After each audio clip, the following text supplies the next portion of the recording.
This is a mini lesson analysis on Marth versus Roy. This Marth player is pretty new, played for like roughly 3 months, so I'll be a little nice.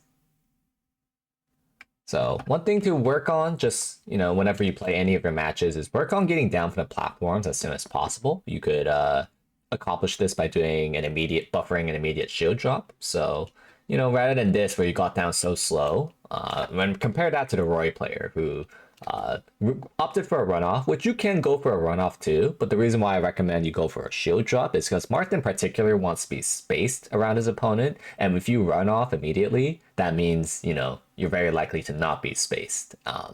Which is why I'm recommending a shield drop from the get-go. So, work on that and you can potentially get better openings. And also, rule of thumb is anytime you mess up, you could just hold down. Like this up smash was obviously a mistake, but if you hold down, you could really nullify a lot of hits that your opponent could be going for. See how you're kind of flailing around every time like you get hit? And I do think you could hold down, especially against Roy of all characters, who really suffers against CC due to how weak a lot of his moves are. You could really bail yourself in a lot of situations. So that's like, I think anytime you make a mistake, holding down is never a bad idea. And you could get bailed out in a lot of situations.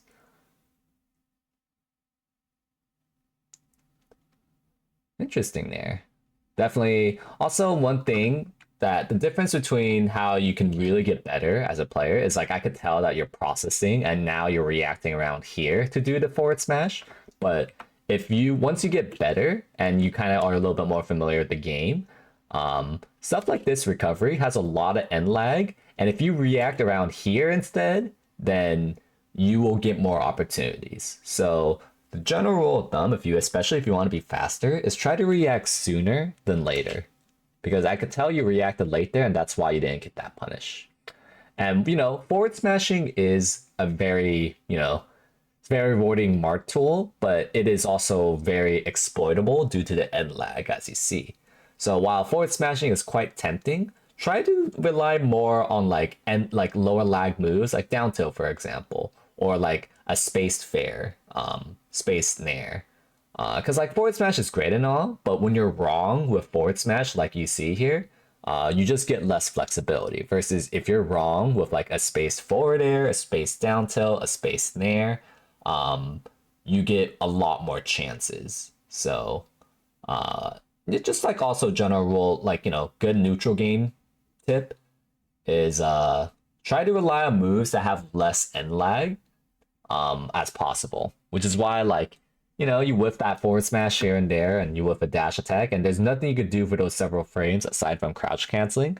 Versus when you whiff a spaced aerial of some kind, or even a spaced down tilt, maybe even a pivot grab, spaced pivot grab, where like you grab just about as far away as possible, you will get more chances, and that is essentially you're having the game work for you, because it's not like us top players are like so much smarter than the average player. It's just that we know how to position ourselves to give ourselves the most amount of plan Bs, second chances.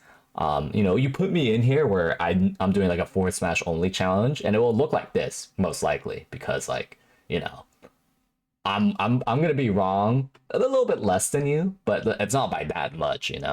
So that's like by far my biggest advice to you is like when you make a decision, try to pick as low lag of a move as possible rather than like, gambling it all forward smash. There's definitely a time, by the way, where you do want a forward smash, but it needs to be done as a read and you need to just be aware that it's a gamble. You went for a gamble there and you're paying the price for it. That this is also what enables bad characters like Roy to even win against you. So overall, CC more to get more chances when you do mess up, but also more importantly, set yourself up for success by positioning yourself to do low lag spaced aerials. That's what Marth likes the most.